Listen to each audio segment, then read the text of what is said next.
أعوذ بالله من الشيطان الرجيم بسم الله الرحمن الرحيم سورہ یوسف آیت نمبر 30۔ سورہ یوسف گزشتہ کل کے درس میں ہم نے پڑھا تھا کہ حضرت یوسف علیہ السلام کو جس بندے نے مصر کی بازار سے خریدا تھا اس نے بہت عزت سے حضرت یوسف علیہ السلام کو رکھا، اچھا ٹھکانہ دیا اور گھر کی عورتوں کو یہ کہا کہ آپ اس کی اچھی پرورش کرو، ہو سکتا ہے کہ ہم اس کو اپنا بیٹا بنا لیں، اس سے ہمیں فائدہ ہو۔ ادھر حضرت یوسف علیہ السلام ایک عرصے تک اس گھر میں رہے، یہاں تک کہ اچھی جوان ہو گئے، جوانی بھی آئی، خوبصورت تو پہلے سے بہت تھے، پھر نبوت بھی ملی، نبوت کی وجہ سے چہرہ ویسے چمک رہا ہے۔ تو زلیخا جو عزیز مصر کی بیوی، اس کا دل حضرت یوسف علیہ السلام پر آیا، اس سے اپنی نفسانی خواہشات کا اظہار کیا۔ تو حضرت یوسف علیہ السلام نے قال معاذ اللہ کہہ کر اس کو رد کیا، اور اللہ جل شانہ فرماتے ہیں ہم نے کذالک لنصرف عنہ السوء والفحشاء، ہم نے حضرت یوسف سے برائی کو، فحش کو ہم اس سے ہٹاتے رہے، دور کرتے رہے۔ اور پھر جب باہر نکلے تو اسی عورت نے الٹا یوسف علیہ السلام پر تہمت لگا دی کہ اس نے میرے اوپر ہاتھ اٹھایا۔ حضرت یوسف علیہ السلام کی گواہی پھر وہ شاہد ان سے ایک فرد نے کہا کہ آپ اس کی قمیص چیک کرو، آگے سے پھٹی ہو تو حضرت یوسف گناہگار ہے، اور اگر پیچھے سے پھٹی ہو تو پھر یہ عورت گناہگار ہے۔ اور پھر وہ یہی حضرت یوسف علیہ السلام کی قمیص پیچھے سے پھٹی، تو اس عورت کو یہ کہا گیا کہ غلطی آپ کی ہے اور اپنے گناہوں کی بخشش اللہ سے مانگو۔ یوسف علیہ السلام سے کہا کہ آپ اس معاملے کو درگزر کر دیں، اس معاملے سے صرف نظر کر لیں، چھوڑ دیں اس کو۔ آج کی جو آیات ہے وہ حضرت یوسف علیہ السلام کو جو یہ واقعہ پیش آیا تو اس کے بعد کی جو حالات ہے اس کے متعلق ہے۔ چونکہ وہ عزیز مصر کا جو گورنر ہے بڑا، اس کی بیوی ہے، تو ایک محل میں رہائش پذیر ہے، تو اور جو وزراء ہیں ان کی جو بیوی ہیں ان کو رفتہ رفتہ یہ کانوں کان اطلاع مل گئی کہ اس طرح عزیز مصر کی جو بیوی ہے زلیخا، وہ اپنے ایک غلام کے اوپر فریفتہ ہو چکی ہے، اس کی محبت میں گرفتار ہے۔ تو وہاں کی جو بڑی سوسائٹی تھی ان میں جب یہ بات پھیلی ان کی عورتوں میں، ایک طرف تو ان کو بھی دل للچایا کہ ہم بھی دیکھیں کہ جس کے حسن کی چرچے سن رہے ہیں ہم بھی اس نوجوان کو دیکھنا چاہتے ہیں۔ اور انہوں نے ایسا مکر و فریب بنایا کہ کسی طریقے سے یہ زلیخا ہمیں اپنے گھر میں بلائے، کسی طریقے سے ہم بھی حضرت یوسف کا دیدار کر لیں، ہم بھی دیکھیں کہ وہ نوجوان کیسا ہے جس کے اوپر ایک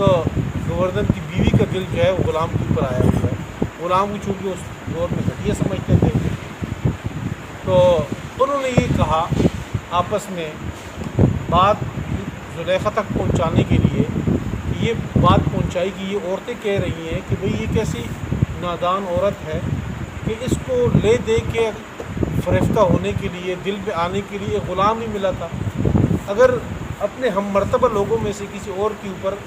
اس کا دل آتا تو بات عقل میں آنے والی تھی کہ چلو جی اپنے ہم مرتبہ تو ہے، اس کا اگر دل آیا بھی تو ایک غلام کے اوپر آیا۔ مقصد تو ان کے پیچھے یہی تھا کہ یہ ہمیں بلائے۔ تو زلیخا نے جب یہ بات سنی تو انہوں نے پھر وہی ان کا مقصد پورا کرنے کے لیے ان کہا کہ آؤ آپ بھی اس کا دیدار کر لو۔ پھر انہوں نے پروگرام رکھا کھانے پینے کا، اور سب جو بڑی سوسائٹی کی عورتیں تھیں ان کو بلایا، کھانے پینے کی جب دسترخوان لگایا، اس محفل جب بنی، ہر عورت کو کھانے پینے کے لیے چھری کاٹ، ایک فروٹ کاٹنے کے لیے چھری بھی ہاتھ میں دے دی۔ اور ادھر حضرت یوسف علیہ محفل سج گئی. یوسف علیہ السلام کو کہا کہ آؤ ذرا خدمت کرنے. وہ جب جیسے ہی اندر داخل ہوئے تو سب کے دل سے ایک آہ کی آواز بلند ہوئی کہ یہ کون ہے؟ قلنا حاشا للہ ما ھذا بشرا. سب نے ایک ہی آواز سے کہا کہ یہ تو انسان ہو ہی نہیں سکتا. یعنی جو صفات ہم فرشتوں کی سنتے ہیں کہ وہ اتنے پاک دامن، صاف ستھرے، پاکیزہ، خوبصورت، نورانی، تو وہ ساری چیزیں اس کے اوپر جو ہم نے وہ خیالی تصورات سنے ہیں فرشتوں کے بارے میں، وہ تو سارے اس بچے کے اوپر، اس نوجوان کے اوپر پورے آتے ہیں. لہٰذا قلنا حاشا للہ ما ھذا بشر، یہ تو انسان ہی نہیں ہے، تو کسی اور دنیا کی مخلوق ہے. اب پہلے صرف زلیخا تھی کہ وہ اس کو برائی کی طرف بلا رہی تھی. اب ساری عورتیں جو ہے نا وہ کسی نہ کسی بہانے سے وہ حضرت یوسف علیہ السلام کو اپنی نفسانی خواہشات کی بھی بلانے لگے، کیونکہ کسی طریقے سے یہ ہم ان کا دل بھی ان پہ آیا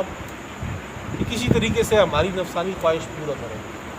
اس وقت حضرت یوسف علیہ السلام نے اللہ سے دعا کی کہ اللہ ان چیزوں سے میری جان بچا، اگر آپ مجھے نہیں بچائیں گے تو میں اسب الیہن و اکم من الجاہلین، تو میں ان کی طرف مائل ہو جاؤں گا. ظاہر بات ہے اللہ تعالیٰ نے وہ خواہشات تو نبی کے اس میں بھی رکھی ہوئی تھی جسم میں، انسان تو تھے، تو اگر آپ نے مجھے ان سے ہٹایا نہیں تو میں ان کی طرف مائل ہو جاؤں گا. تو اللہ تعالیٰ نے ان کی دعا قبول کی اور دعا انہوں نے زلیخا نے کہا کہ یا تو ہماری بات مان لو یا پھر آپ جیل سامنے ہیں.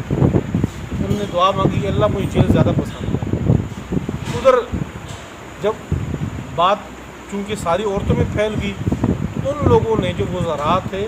انہوں نے اس مسئلے کا ایک ہی حل نکالا کہ اب اس ایک بندے کی وجہ سے ہم سب کے گھروں میں فساد آ رہا ہے، کیوں نہ اس بندے کو جو ہے نا جیل میں بھیج دیا جائے. تو انہوں نے آپس سے مشورے سے یوسف علیہ السلام کو جیل میں بھیج دیا. دعا تو در حقیقت یوسف علیہ السلام کی تھی کہ اللہ مجھے بھیج دیے جائے وہاں سے جہاں سے میں ان عورتوں سے بچوں. تو انہوں نے آپس سے مشورے سے ان کو بھیج دی جیل میں، اور پھر وہ ایک عرصے تک جیل میں رہے. اس کے حالات انشاءاللہ کل پڑھیں. وقال نسوۃ فی المدینۃ، شہر کی میں عورتوں نے کہا، امرأۃ العزیز تراود فتاہا، کہ عزیز مصر کی بیوی تراود فتاہا وہ ایک نوجوان کو پھسلا رہی ہے اس کی جان کے بارے میں، عن نفسی قد شغفہا حبا، تحقیق یہ عورت اس کی محبت میں گرفتار ہو چکی ہے، اس کے دل میں محبت پڑ گئی ہے اس نوجوان کی. انا لنراہا فی ضلال مبین، ہم تو اس عورت کو عزیز مصر کی بیوی کو ہم تو فی ضلال مبین کھلی غلطی میں دیکھتے ہیں. بالکل غلطی بات ہے کہ ایک اتنے اونچے عہدے والی عورت ہے اور وہ غلام کے محبت میں بھی گرفتار ہو گئی ہے، تو گمراہی ہے، غلطی ہے اس کی. فلما سمعت بمکرہن، پر جب سنا زلیخا نے بمکرہن ان کے مکر کو، ان کا مکر یہ تھا کہ پھر یہ ہمیں بھی بلائے، ہم بھی اس کا دیدار کرنا چاہتے ہیں. ارسلت الیہن، تو پیغام بھیجا ان عورتوں کی طرف. وآتت لہن متکئا، اور ان کے لیے اونچی اونچی مسندیں تیار کی، تخت بنائے. اس طرح محلات کے اندر محفل لگی اور اس میں تخت تیار کیے، ان میں عورتوں کے لیے تیار کی، ان میں بٹھایا.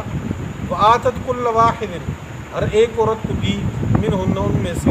سکینہ چھری، ان میں سے ہر ایک کے ہاتھ میں چھری پکڑائی. وقالت اخرج علیہن، اور یہ کہا زلیخا نے اخرج علیہن یوسف کو، اب ان کے اوپر سامنے آؤ. فلما رأینہ، جب عورتوں نے دیکھا حضرت یوسف کو، اکبرنہ، تو بہت بڑا سمجھا اس کو. وقطعن ایدیہن، یعنی بہت زیادہ حسین، ان کے تصور سے بھی زیادہ. وقطعن ایدیہن، اس چھری سے انہوں نے اپنی انگلیاں کاٹ لی، ہاتھ یعنی مدہوش ہو کے اپنے آپ کو سمجھ ہی نہیں آئی ان کو کہ ہم کیا کر رہے ہیں، تو اپنی انگلیاں کاٹ دی. وقلنا، اور کہنے لگی، حاشا للہ، پاک ہے اللہ کی، پاکی اللہ کے لیے، ما ھذا بشرا، یہ کوئی انسان نہیں، ان ھذا الا ملک کریم، یہ شخص تو اللہ نہیں ہے، یہ الا ملک کریم، مگر فرشتہ ہے کریم، عزت والا، کوئی عزت اور بزرگی والا فرشتہ ہے یہ. قالت، زلیخا کہنے لگی، فذلکن الذی، بس یہ وہ شخص ہے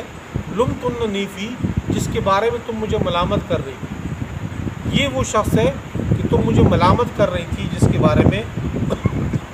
وَلَقَدْ رَاوَدتُّهُ عَن نَفْسِهِ، اور البتہ تحقیق میں نے پھسلایا اس کو اس کی جان کے بارے میں، فَاسْتَعْصَمَ، یہ بچ گیا، وَلَئِن لَّمْ يَفْعَلْ مَا آمُرُهُ، اگر اس نے وہ کام نہ کیا جو میں نے جس کو حکم دے رہی ہوں،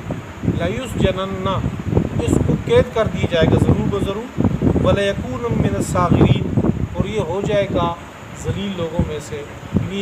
بات میری مانے نہیں تو یہ قید میں جائے گا۔ قال، حضرت یوسف علیہ السلام نے دعا کی، رب، اے میرے رب، السجن احب الیہ، مجھے قید زیادہ پسند ہے، مما یدعوننی الیہ، اس گناہ سے جس کی طرف یہ دعوت دے رہی ہے مجھے۔ اب دیکھیں پہلے صرف ایک عورت تھی، یدعوننی، اب جمع کا صیغہ ہے کہ اب یہ ساری عورتیں جس کام کی طرف مجھے بلا رہی ہیں، اب اس سے جو نا مجھے قید زیادہ پسند ہے۔ وَإِلَّا تَصْرِفْ عَنِّی، اور یہ کہا کہ اللہ، وَإِلَّا تَصْرِفْ عَنِّی، اگر آپ نے مجھ سے برائی عنی، اگر آپ نے دور نہیں کیا مجھ سے، کیدہن، ان کے مکر و فریب کو، اصب الیہن، تو میں مائل ہو جاؤں گا ان کی طرف، وَأَكُن مِّنَ الْجَاهِلِينَ، اور ہو جاؤں گا میں جاہلوں میں سے۔ فَاسْتَجَابَ لَهُ رَبُّهُ، پس اس کے رب نے اس کی دعا کو قبول کیا، فصرف عنہ کیدہن، اور دور کر دیا حضرت یوسف سے کیدہن، اس عورتوں کے مکر و فریب کو، انہ هو السمیع العلیم، بے شک وہی سننے والا، وہی خوب جاننے والا ہے۔ ثم بدا لہم، پھر جب ان کے لیے ظاہر یہ بات ہوا، یہ بات ظاہر ہوئی ان مردوں کے لیے، من بعد ما رأوا الآیات، جو انہوں نے نشانیاں دیکھی، جو انہوں نے حالات دیکھے گھروں کے،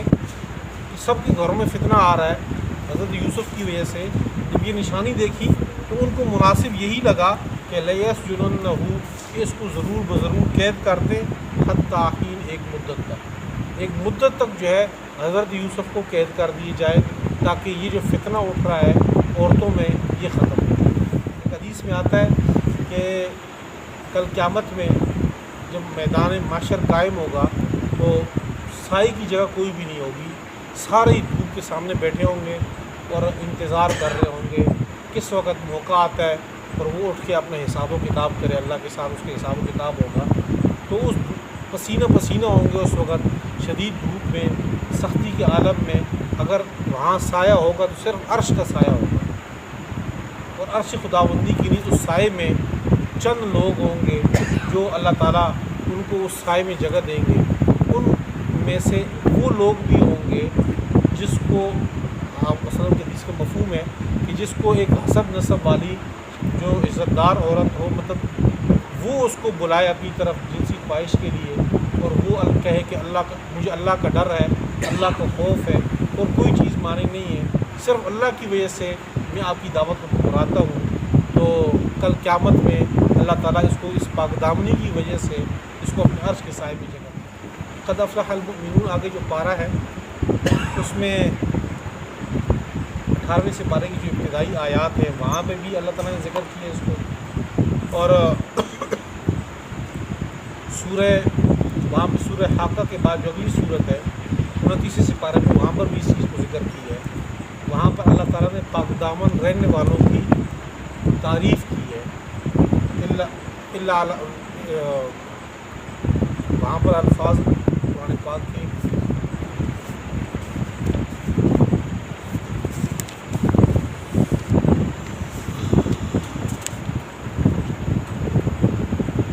والذین هم لفروجہم حافظون،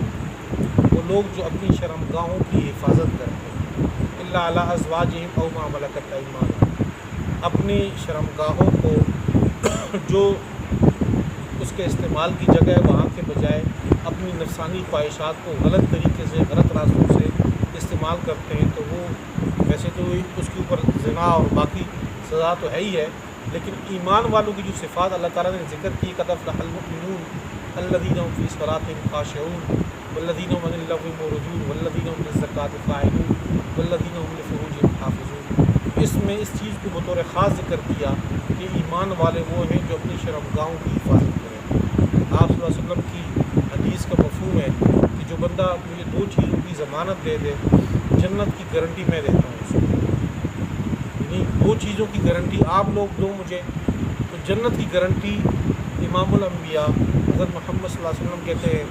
کہ میں جنت کی گارنٹی خود دیتا ہوں۔ تو وہ 2 چیز کیا ہے؟ حدیث میں آتا ہے ما بین لحییہ و ما بین فخذیہ، وہ آپ کے 2 جبڑوں کے درمیان ہے، یعنی زبان، اس کی گارنٹی مجھے دو کہ آپ کی زبان غلط استعمال نہیں ہوگی، نہ جھوٹ بولے گی، نہ گالی گلوچ ہوگا، نہ تان و تشنی ہوگی، نہ ہی چغلی کرے گی۔ جو زبان کے گناہ ہیں ان سے آپ پرہیز کرو، نہ جھوٹی قسمیں ہو، اس میں کوئی بھی چیز جو زبان کے گناہ ہے اس سے بچو، اس کی آپ ضمانت دو مجھے۔ اور دوسری چیز ما بین فخذیہ، 2 رانوں کے درمیان ہے، شرمگاہ کی، اس چیز کی آپ گارنٹی دو مجھے کہ یہ 2 چیزیں غلط استعمال نہیں ہوں گی، تو اس کے بعد جو ہے جنت کی گارنٹی میری ہے کہ آپ کو ہاتھ سے پکڑ کے جنت میں داخل کر دوں گا۔ تو اسی ہے۔ اور سورہ نور میں انشاءاللہ 18ویں سے بارے میں سورہ نور میں ہم پڑھیں گے کہ اللہ تعالیٰ نے شرمگاہوں کی حفاظت کیسے ممکن ہے۔ وہاں اللہ تعالیٰ نے بہت عجیب سا نسخہ بتایا ہے، قل للمؤمنین یغضوا من ابصارہم ویحفظوا فروجہم، آپ اپنی شرمگاہوں کی حفاظت کیسے کرو گے؟ اس کا طریقہ یہ ہے قل للمؤمنین یغضوا من ابصارہم، اپنی آنکھیں نیچے کرو، آنکھوں سے آپ غلط نہ دیکھو، بد نظری نہ کرو۔ جب آنکھیں غلط جگہ پہ پڑیں گی نہیں، شرمگاہیں محفوظ ہوگی۔ جب بھی آنکھیں غلط دیکھیں گی لازمی آگے جو ہے اس کا نتیجہ غلط نکلے گا۔ یہ ممکن ہی نہیں کہ آنکھیں ٹھیک استعمال ہو شرمگاہ غلط استعمال ہو۔ یہ اس کا پہلا ذریعہ ہے، جس میں آتا ہے شیطان کی تیروں میں سے ایک تیر جو ہے نظر کا ہے۔ اس میں یہ بھی آتا ہے کہ العینان تزنیان، جس طرح زنا آنکھیں بھی زنا کرتی ہیں، اور آنکھوں کا زنا یہ ہے کہ جہاں پر اللہ نے منع کیا ہے اس جگہ کو دیکھنا۔ اس چیز کو اللہ سے دعا ہے کہ اس پر عمل کریں۔